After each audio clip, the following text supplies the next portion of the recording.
বিসমিল্লাহির রহমানির রহিম।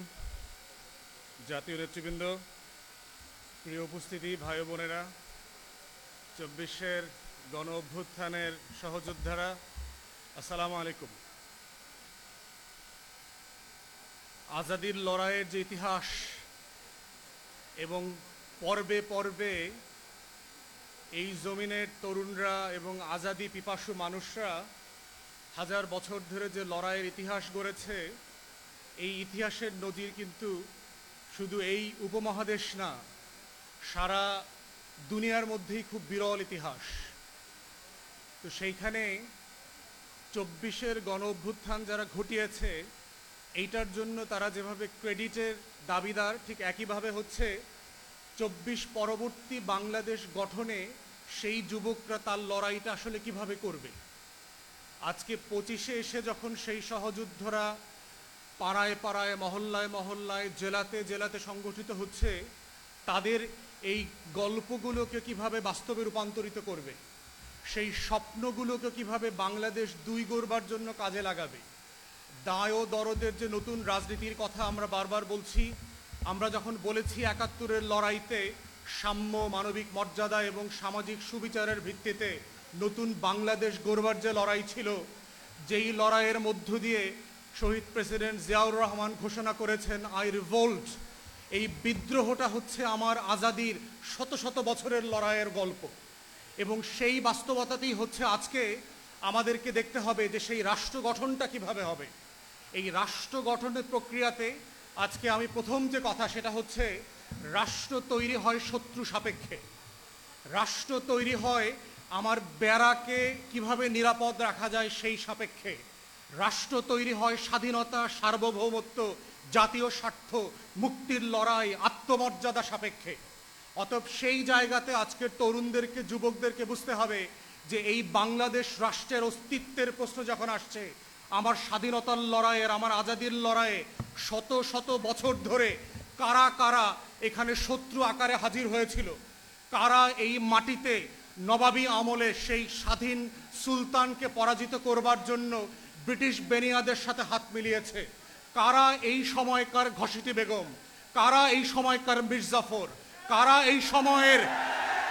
এই সময়ে লেন্দুব দর্জির মতো করে আমার আজাদি দিনে দিনে রাতে রাতে বিক্রি করে দিচ্ছে, কারা চেতনার নামে নামে আজাদি বিক্রি করে দিচ্ছে, কারা জগৎ শেঠ, উমিচাঁদ, রায়দুল্লভ, কৃষ্ণপদ রায় চৌধুরীর মতো সীমান্ত বিক্রি করে দিচ্ছে, আমার দেশ বিক্রি করে দিচ্ছে, আমার স্বার্থ বিক্রি করে দিচ্ছে। তারা রাজনৈতিক দলের মধ্য থেকে আছে, তারা আমলাতন্ত্রের মধ্যে আছে, তারা সশস্ত্র বাহিনীর মধ্যে আছে, তারা আমার প্রত্যেকটা রাষ্ট্রের পরতে পরতে এই লেন্দুব দর্জি আর মির্জাফরদেরকে চেনা হচ্ছে আর গত বছরের গণ অভ্যুত্থানকে বাঁচিয়ে রাখার প্রধানতম শর্ত। অতএব বাংলাদেশের এই সহযোদ্ধা তরুণ এবং যুবকদেরকে বুঝতে হবে, এই রাষ্ট্রটাকে যদি পুনর্গঠন করতে হয়, তরুণদের, যুবকদের স্বপ্ন বাস্তবায়নের রাষ্ট্র করতে হয়, সেই ঘাপটি মারা লেন্দুব দর্জি আর মির্জাফরদেরকে এক্সপোজ করা হচ্ছে আজকের যুব সম্মেলনের প্রধানতম ইস্তেহার হওয়া উচিত বলে আমি মনে করি।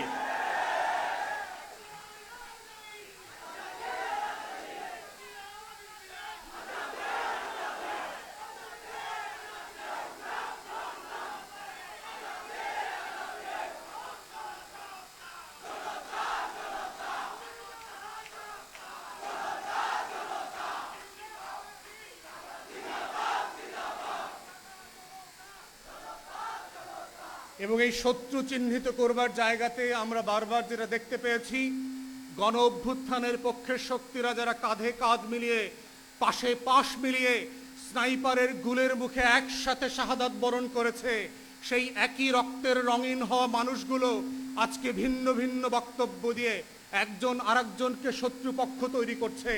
এইটা যদি আমরা বন্ধ না করি, গণ অভ্যুত্থানের পক্ষের শক্তিগুলোর ভিতরে যেভাবে ফাটল ধরানোর চেষ্টা করা হচ্ছে, গণ অভ্যুত্থানের পক্ষের শক্তিগুলোকে একজনকে আরেকজনের পক্ষের বিপক্ষের খলনায়ক বানানোর চেষ্টা করা হচ্ছে, নতুন করে বয়ান তৈরি করবার চেষ্টা করা হচ্ছে, দিল্লির গোলামরাই তৈরি করছে ও আসলে দিল্লির গোলাম।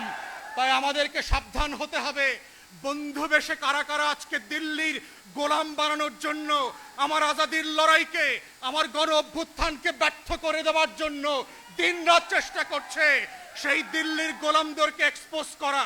সে রাজনৈতিক দলের নেতা হোক, সে আমলাতন্ত্রের মধ্যে হোক, সশস্ত্র বাহিনীতে হোক, গোয়েন্দা সংস্থায় হোক, এই যে নতুন বয়ানের রাজনীতি তৈরি হচ্ছে, যেই রাজনীতির মধ্য দিয়ে গণ অভ্যুত্থানের নায়কদেরকে আজকে খলনায়ক বানানো হচ্ছে, যেন বাংলাদেশ সব লুটপাট করে খেয়ে ফেলছে সমন্বয়করা। এই যে নতুন বয়ান, এই শত্রু তৈরির বয়ান হচ্ছে বাংলাদেশকে আবার আজাদি বিক্রি করে দিয়ে দিল্লির হাতে তুলে দেওয়ার বয়ান। এই বয়ান হচ্ছে এজেন্ডা সেটিং করে 111-এর মতো করে মসনদ পরিবর্তন করবার যেই রাজনীতি, এই রাজনীতি থেকেও আমার তরুণ এবং যুবকদেরকে সাবধান হতে হবে। আমাদের কথায়, আমাদের আচরণে, আমাদের কর্মকাণ্ডের মধ্যে গণ অভ্যুত্থানের পক্ষের শক্তিদের মধ্যে কোনোভাবে যেন ফাটল তৈরি না হয়। আমরা সবাই রাজনৈতিক প্রতিপক্ষ, কিন্তু রাষ্ট্র সাপেক্ষে, দিল্লি সাপেক্ষে, আওয়ামী লীগ সাপেক্ষে আমরা সবাই গণ অভ্যুত্থানের কাতারের সহযোদ্ধা। এই লড়াইতে বিএনপিও লড়াই করেছে, এই লড়াইতে এনসিপিও লড়াই করেছে, এবি পার্টিও করেছে, জামাত শিবিরও করেছে, চরমোনাইও করেছে। তারা কেউ গণ অভ্যুত্থানের শত্রু না। কিন্তু আমরা দেখতে পাচ্ছি দিল্লি এবং কলকাতার বয়ান দিয়ে আজকে গণ অভ্যুত্থানের পক্ষের শক্তিগুলোর মধ্যে যেই বিভাজনের রাজনীতি তৈরি করা হচ্ছে, এই রাজনীতি হচ্ছে দিল্লির রাজনীতি, নায়কদেরকে খলনায়ক বানানোর রাজনীতি, শত্রু সাপেক্ষে বাংলাদেশের স্বার্থ বিক্রির রাজনীতি। অতএব সেই রাজনীতির ব্যাপারে প্রত্যেকটা রাজনৈতিক দল এবং নেতাকে সজাগ সচেতন যেমন থাকতে হবে, তেমনি ভিজিলেন্ট থাকতে হবে।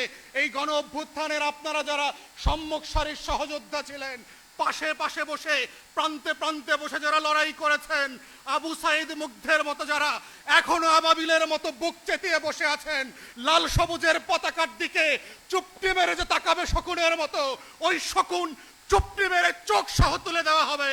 সার্বভৌমত্বের প্রশ্নে, স্বাধীনতার প্রশ্নে, আজাদির প্রশ্নে কোনো কম্প্রোমাইজ হবে না। এটাই হচ্ছে আগামী দিনের নতুন বাংলাদেশের একমাত্র বয়ান।